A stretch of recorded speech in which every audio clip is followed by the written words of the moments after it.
Olsen Field, home of baseball, bubbles, and cold beer.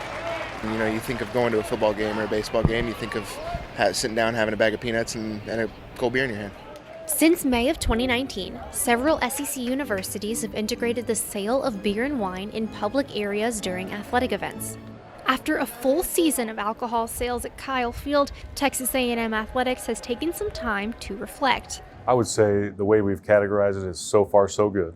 Though the decision to sell alcohol was made before his arrival in Aggieland, Texas A&M Director of Athletics Ross Bjork was a catalyst in the implementation process. He says so far, the results have far exceeded his expectations. We always talk about fan experience, right? It's an evolving conversation. Things change. The goal here was, can we provide something for everyone? If you want to buy a cold beer, great, you have that. If you don't, and it's just a family, then you have that too. So I really think it was a great operation overall. The controversial decision once had fans concerned about seeing a spike in alcohol-related incidents, but Bjork says a big part of the problem was all psychological. Hey, if I'm out tailgating, I know I can buy a beer inside the stadium.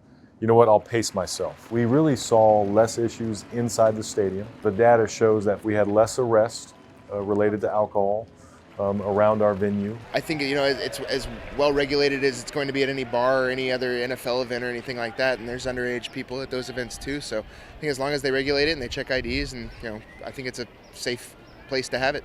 Texas A&M grossed $1.4 million in alcohol sales during football season alone, and administration isn't stopping there.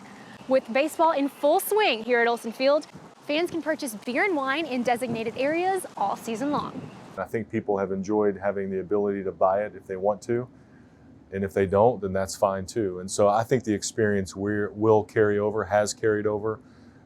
Basketball is a trial run. Next year we'll look to expand for the entire basketball season at Reed Arena, and I think that's just become kind of the expectation, among our fans.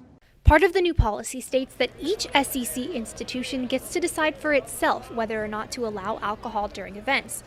Texas A&M was the first to jump on the bandwagon, but based on their recent success, they likely won't be the last. Look, this may not be for every program, and some programs have chosen not to do it.